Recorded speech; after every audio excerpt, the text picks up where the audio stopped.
নমস্কাৰ আজি এটা নতুন বিষয় নহয় আসলতে এটা খুব দৰকাৰী বিষয় আলোচনা কৰিবৰ কাৰণে মই ভিডিঅ'টো বনালোঁ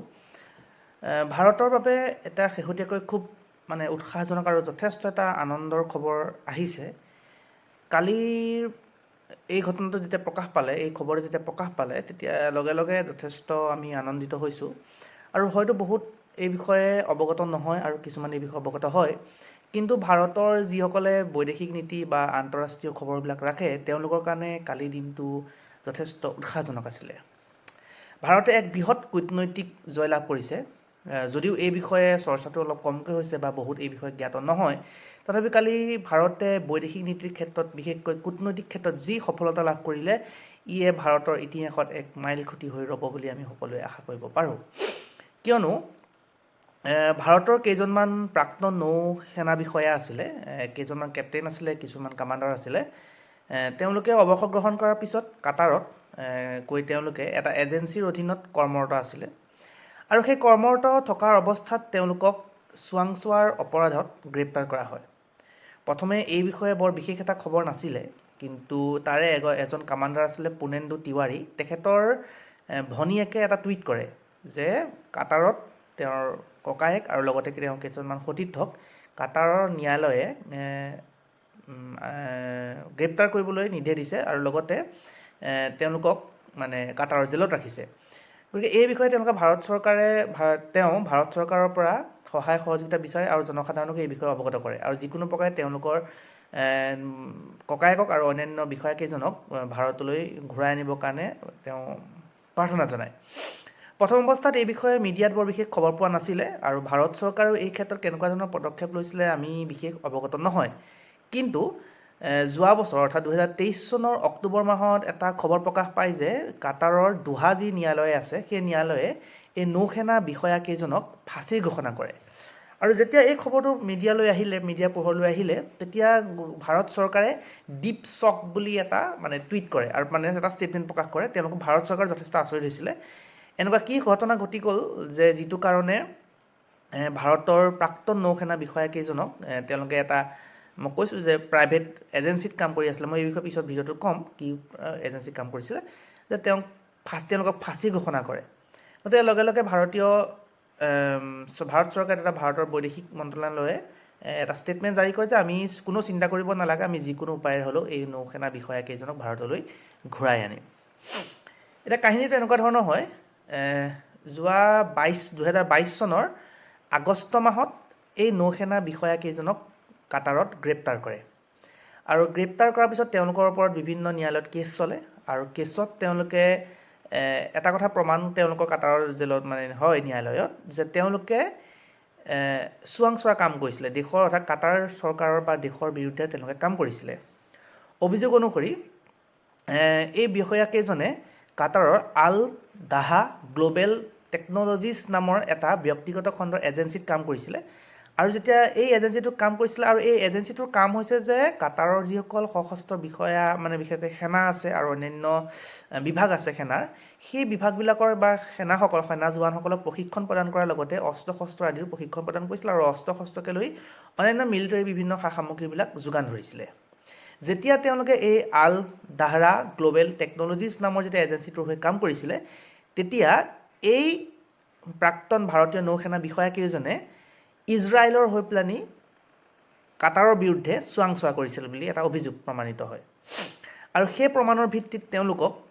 2023 চনৰ অক্টোবৰ মাহত ফাঁচী ঘোষণা কৰে আৰু সেই ফাঁচী ঘোষণা কৰাৰ লগে লগে ভাৰত চৰকাৰে প্ৰতিক্ৰিয়া প্ৰকাশ কৰে আৰু যিকোনো প্ৰকাৰে এই বিষয়াকেইজনক ভাৰতলৈ আনিবলৈ জোৰ দিয়ে আৰু ভাৰত চৰকাৰে কোৰ্ট অফ এপিলৰ যোগেদি কাটাৰৰ ন্যায়ালয়ত এই বিষয়াকেইজনৰ হৈ যুঁজ দিয়ে আৰু প্ৰথম সফলতা হিচাপে 2023 চনৰ ডিচেম্বৰ মাহত এই বিষয়াকেইজনৰ যি ফাঁচীৰ ঘোষণা আছিলে কাটাৰৰ ন্যায়ালয়ে যি ফাঁচী প্ৰদান কৰিছিলে সেই ফাঁচীৰ পৰা কিছু ৰেহাই দি তেওঁলোকক জেল দিয়ে মানে কাৰাদণ্ড ঘোষণা কৰে যে ফাঁচী নহয় এতিয়াবা তেওঁলোকৰ জেল হ'ব বা কাৰাদণ্ড হ'ব কেইজনমান ইয়াৰ যিসকল ব্যক্তি গ্ৰেপ্তাৰ হৈছিলে তাৰ কেইজনমান 8জন বিষয়া আছিল টোটেল সেই 8জন নৌসেনা বিষয়াৰ দুজনমানক 3 বছৰ কেইজনমানক 4 বছৰ কেইজনমানক 10 বছৰ আৰু পুনেন্দু তিৱাৰী নামৰ যিজন আছিলে তেখেতক 25 বছৰ কাৰাদণ্ড দিয়ে তাৰপিছত কি হয় যে ভাৰত চৰকাৰে যেতিয়া এই কাৰাদণ্ডলৈ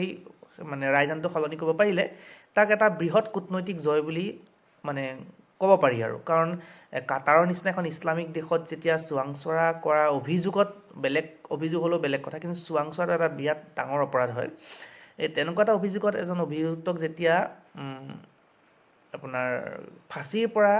কাৰাদণ্ডলৈ সলনি কৰিবলগীয়া হয় ৰায়টো তেতিয়াহ'লে এয়া বৃহৎ কূটনৈতিক জয় বুলি ক'ব লাগিব কিন্তু সেই সময়তে এটা ইণ্টাৰেষ্টিং আৰু ভাৰতৰে সৌভাগ্য আছিলে যে ডুবাইত এখন COP28 ছামিট নামৰ এখন মানে সভা হৈছিলে সভা বা ছামিট হৈছিলে য'ত বিশ্বৰ বিভিন্ন ৰাষ্ট্ৰ নেতাসকল আহিছিলে আৰু সেই ৰাষ্ট্ৰ নেতাসকলৰ ভিতৰত কাটাৰৰ যিজন শাসক তেখেতৰ নামটো আছিলে Sheikh Tamim bin Hamad Al Thani নামটো অলপ দীঘলীয়া তেখেতৰ সৈতে ভাৰতৰ প্ৰধানমন্ত্ৰী নৰেন্দ্ৰ মোদীৰ কথোপকথন হয় বা বাৰ্তালাপ হয় তাৰ ফটো অলৰেডি ছ'চিয়েল মিডিয়া বা বিভিন্ন ছ'চিয়েল মিডিয়া বুলি নকওঁ আপোনাৰ চাৰ্চ ইঞ্জিন গুগলত বা ক'ৰবাত পাই যাব সেই কথোপকথনতে হয়তো সন্দেহ কৰা হয় বা আশা কৰা হৈছিলে যে ভাৰতৰ প্ৰধানমন্ত্ৰী মোদী ডাঙৰীয়াই হয়তো কাটাৰৰ শাসকজনৰ লগত এই বিষয়ে নিশ্চয় আলোচনা কৰিছে কিয়নো ভাৰতৰ বাবে এই গোটেই কামটো বৰ সহজ নাছিলে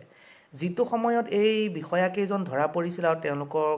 ন্যায়ালয়ে ফাঁচী ঘোষণা কৰিছিল তাৰপিছত কাৰাদণ্ড দিছিলে এই সময়ছোৱাতে ইজৰাইল আৰু পেলেষ্টাইন অৰ্থাৎ হামাছে যেতিয়া ইজৰাইলৰ ওপৰত আক্ৰমণ কৰে সেই ইজৰাইলৰ তাৰপিছতে ইজৰাইলেও হামাছৰ ওপৰত আক্ৰমণ কৰে অৰ্থাৎ পেলেষ্টাইনৰ ওপৰত আক্ৰমণ কৰে আৰু দুয়োখন দেশৰ মাজতে যুদ্ধ এক প্ৰকাৰৰ হয় আৰু আমি জানো যে মধ্যপ্ৰাচ্যৰ যিবিলাক ইছলামিক দেশ আছে সেই ইছলামিক দেশবিলাকে সদায় পেলেষ্টাইনৰ পক্ষতে থিয় দি আছে আৰু মধ্যপ্ৰাচ্যৰ সকলো দেশৰ বাবে শত্ৰু দেশখনেই হৈছে ইজৰাইল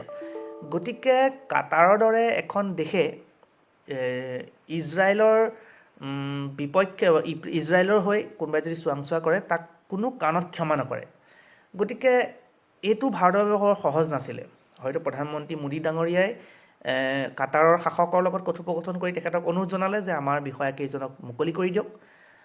লগতে ভাৰতৰ কূটনৈতিক বিভাগৰ দায়িত্বত থকা তথা ভাৰতৰ বৈদেশিক মন্ত্ৰী এছ জয়শংকৰ ডাঙৰীয়া আছে লগতে ভাৰতৰ নিৰাপত্তা নেশ্যনেল ছিকিউৰিটি এডভাইজাৰ অজিত ডোভালৰ লগতে অন্যান্য ভাৰতৰ বিভিন্ন কূটনৈতিক বিষয়াসকল এই বিষয়ত লাগি আছিল আৰু অৱশেষত আমাৰ ভাৰতে সফলতা লাভ কৰিলে আৰু এই গোটেই বিষয়াকেইজনক অৰ্থাৎ 8জন যি নৌসেনা বিষয়া বা ব্যক্তি আছিলে প্ৰাক্তন তেওঁলোকক কাটাৰৰ যি ন্যায়ালয় আছে সেই ন্যায়ালয়ে দোষমুক্ত কৰি তেওঁলোকক মুকলি কৰি দিয়ে চাবলৈ গ'লে এই গোটেই বিষয়টো এক প্ৰকাৰৰ মানে সপোন যেন লগা এটা বিষয় এটা কাৰণে এনেকুৱা লাগে যে বিদেশত যেতিয়া কোনোবা এজন ব্যক্তি গ্ৰেপ্তাৰ হয় সেই ব্যক্তিজনক সেই দেশত গৈ যুঁজিবলগীয়া হয় কুলভূষণ যাদৱক আজিও আমাৰ ভাৰতে ঘূৰাই আনিব পৰা নাই ইমান সহজ নহয় যেতিয়া বিদেশত কিবা এটা অভিযোগত অভিযুক্ত হয় তেওঁক মানে কিবা এটা কামৰ পৰা মানে মুকলি কৰি অনাটো ইমান এটা সহজ নহয় তেনেস্থলত ভাৰতে যি সফলতা লাভ কৰিলে এয়া গোটেই ভাৰতৰ ইতিহাস তথা ভাৰতৰ কূটনৈতিক মানে দিশৰ এটা বৃহৎ সফলতা আৰু এই সফলতাক আমি সকলোৱে উদযাপন কৰিব লাগে ইয়াত আমাৰ সকলোৰে বিভিন্ন ক্ষেত্ৰত পলিটিকেল ডিফাৰেঞ্চেছ থাকিব পাৰে কিন্তু ভাৰতৰ মুখ্য বিৰোধী দল অন্যান্য এটা প্ৰধান ৰাজনৈতিক দল কংগ্ৰেছ দলৰ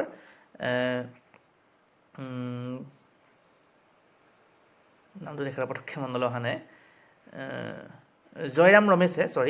ৰমেশে লগে লগে টুইট কৰি ভাৰত চৰকাৰৰ লগতে সমগ্ৰ দেশবাসীক শুভেচ্ছা প্ৰদান কৰে যে ভাৰতৰ এটা বৃহৎ জয় গতিকে সকলোকে আৰু অন্যান্য বিভিন্ন ৰাজনৈতিক দল আছে বিভিন্ন ৰাজনৈতিক দলৰ নেতা আছে তেওঁলোকেও ভাৰতক আৰু ভাৰত চৰকাৰক শুভেচ্ছা প্ৰদান কৰে লগতে এই নৌসেনা বিষয়াকেইজনকো তেওঁলোকে শুভেচ্ছা প্ৰদান কৰে অৱশ্যে পুনেন্দু তিৱাৰী যিজনে 25 বছৰ আদালতে মানে কাৰাদণ্ড দিছিলে ফাঁচীৰ পৰা তেখেতে এতিয়াও ভাৰতলৈ অহা নাই অন্যান্য 7জন আহিলে এইজন পুনেন্দু তিৱাৰীও অলৰেডি মুকলি হৈছে কিন্তু বিভিন্ন পেপাৰ ৱৰ্ক বা বিভিন্ন মানে কাগজ পত্ৰৰ অভাৱ কিবা বিভিন্ন পেপাৰ ৱৰ্কৰ কাৰণে তেওঁ আহিব পৰা নাই কিন্তু অতি কম সময়ৰ ভিতৰত তেওঁ ভাৰতলৈ আহিব বুলি মানে আশা কৰা হৈছে গতিকে এই গোটেই খবৰটো আমাৰ ভাৰতৰ বাবে সমগ্ৰ ভাৰতৰ দেশবাসীৰ কাৰণে যথেষ্ট এটা গুৰুত্বপূৰ্ণ খবৰ আৰু ভাৰতৰ বৈদেশিক নীতি আগৰ পৰাই যথেষ্ট প্ৰশংসাৰ যোগ্য কাটাৰৰ লগত আমি যদি চাওঁ তেতিয়াহ'লে কাটাৰ ভাৰতৰ এখন খুব দৰকাৰী ৰাষ্ট্ৰ আৰু কাটাৰৰ বাবেও ভাৰতৰ যথেষ্ট এখন গুৰুত্বপূৰ্ণ ৰাষ্ট্ৰ এইটো কাৰণে যে কাটাৰত প্ৰায় যিমানখিনি NRI আছে যিমানখিনি বিদেশী ব্যক্তিয়ে তাত কাম কৰি আছে তাৰ ভিতৰত ভাৰতৰ লোকৰ সংখ্যা বেছি ভাৰতৰ প্ৰায় 7 লাখ মানুহ কাটাৰত থাকে আৰু তেওঁলোকে কাটাৰত বিভিন্ন কাম কৰে তাৰপিছতে বাংলাদেশ আৰু অন্যান্য দেশবিলাক আছে তদুপৰি কাটাৰৰ লগত ভাৰতৰ এটা বৃহৎ বৈদেশিক মানে বিভিন্ন মানে ইম্পৰ্ট এক্সপৰ্ট এটা ব্যৱসায় জড়িত হৈ আছে কাটাৰৰ এখন মুখ্য ব্যৱসায় জড়িত এখন দেশ ভাৰত কাটাৰৰ পৰা প্ৰধানকৈ ভাৰতে LPG আনে আৰু ভাৰতৰে বিশ্বৰ চতুৰ্থখন দেশ বেছি অনা যিয়ে মানে LPG অনা দেশ যিয়ে কাটাৰৰ পৰা আটাইতকৈ বেছি এইটো কি বুলি ক'ম LPG গেছ আনে গতিকে কাটাৰৰ বাবেও ভাৰত যথেষ্ট গুৰুত্বপূৰ্ণ আৰু ভাৰতৰ বাবেও কাটাৰ যথেষ্ট গুৰুত্বপূৰ্ণ বৈদেশিক পৰ্যায়ত কেনেকুৱা ধৰণৰ কি আলোচনা হ'ল এই বিষয়ে হয়তো আমি গম নাপাম যিহেতু সেইটো অলপ গোপনীয় হৈ থাকে তথাপিও ভাৰতৰ বাবে এয়াই বৃহৎ কূটনৈতিক জয় আছিল আৰু আশা কৰিছোঁ ভাৰতে অনাগত দিনতো কুলভূষণ যাদৱৰ দৰে আৰু বহুতো ব্যক্তি এনেকৈ গ্ৰেপ্তাৰ হয় বিভিন্ন সময়ত গতিকে তেওঁলোককো মুকলি কৰি আনিব বুলি মই আশা কৰিছোঁ আৰু সকলো দেশবাসীকে শুভেচ্ছা জনোৱাৰ লগতে মোৰ ভিডিঅ'টো ইমানতে সামৰণি মাৰিছোঁ যদি আপোনালোকে ভিডিঅ'টো চাই কিবা ভাল পালে কিবা যদি মোৰ ভুলো থাকি যাব পাৰে বা আপোনালোকে যদি কিবা সংযোগ কৰিব বিচাৰে তেতিয়াহ'লে জনাব ধন্যবাদ